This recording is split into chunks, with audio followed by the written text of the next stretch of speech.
শিশুদের জন্য সামাজিক মাধ্যম ব্যবহার বন্ধে আরোপিত নিষেধাজ্ঞা কার্যকরে ব্যর্থ হলে প্রযুক্তি প্রতিষ্ঠানগুলোর বিরুদ্ধে আরোপযোগ্য সর্বোচ্চ জরিমানা দ্বিগুণ করার ঘোষণা দিয়েছে অস্ট্রেলিয়া।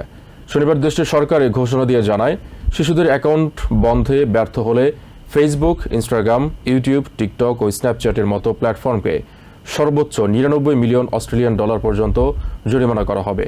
কারণ নতুন প্রমাণে দেখা যাচ্ছে 6 মাস আগে কার্যকর হওয়া এই নিষেধাজ্ঞা কিশোরীদের সোশ্যাল মিডিয়া ব্যবহারে উল্লেখযোগ্য প্রভাব ফেলতে পারেনি। একই সঙ্গে সোশ্যাল মিডিয়া কোম্পানিগুলোর কাছে সরাসরি তথ্য ও প্রমাণ চাওয়ার ক্ষমতা বাড়ানো হচ্ছে দেশটির ই-সেফটি কমিশনের। শিশুদের মানসিক ও শারীরিক সুস্থতা রক্ষার লক্ষ্য নিয়ে গত বছরের 10 ডিসেম্বর 16 বছরের কম বয়সীদের জন্য সোশ্যাল মিডিয়া ব্যবহারে নিষেধাজ্ঞা কার্যকর করে অস্ট্রেলিয়া। আইন অনুযায়ী প্ল্যাটফর্মগুলোর দায়িত্ব ছিল অপ্রাপ্তবয়স্কদের অ্যাকাউন্ট খোলা ও ব্যবহারের সুযোগ বন্ধ করা। কিন্তু 6 মাসের অভিজ্ঞতায় সরকার বলছে, বড় প্রযুক্তি প্রতিষ্ঠানগুলো আইনের প্রকৃত উদ্দেশ্য বাস্তবায়নে যথেষ্ট উদ্যোগ নেয়নি।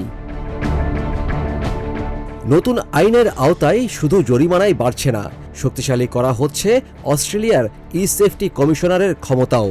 প্রয়োজনে সামাজিক মাধ্যম ও বয়স যাচাইকারী প্রতিষ্ঠান এবং অ্যাপ স্টোরগুলোর কাছে বাধ্যতামূলকভাবে তথ্য, নথি ও প্রযুক্তিগত প্রমাণ চাইতে পারবে নিয়ন্ত্রক সংস্থাটি।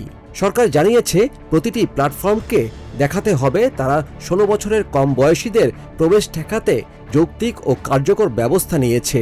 বয়স নির্ধারণে কৃত্রিম বুদ্ধিমত্তা, সরকারি পরিচয়পত্র যাচাই সহ বিভিন্ন পদ্ধতি ব্যবহারের সুযোগ রাখা হয়েছে।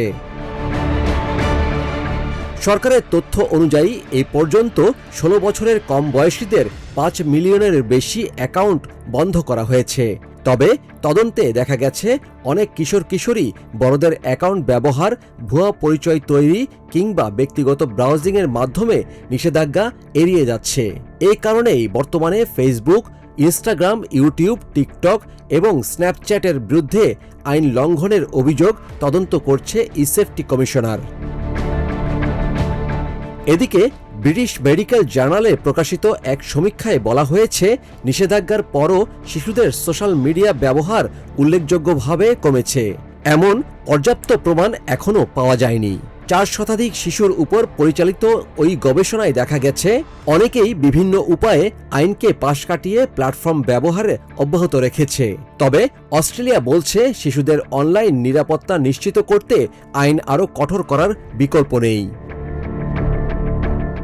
ডিজিটাল যুগে শিশুদের নিরাপত্তা নিশ্চিত করতে সরকার ও প্রযুক্তি প্রতিষ্ঠানগুলোর মধ্যে দায়িত্ব ও জবাবদিহিতা নিয়ে নতুন বৈশ্বিক বিতর্ক তৈরি হয়েছে।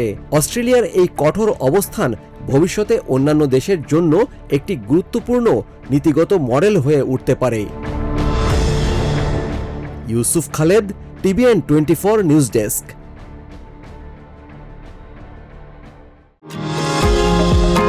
নিউ ইয়র্ক থেকে সম্প্রচারিত TVN 24 টেলিভিশন বিশ্বজুড়ে বাঙালির কণ্ঠস্বর।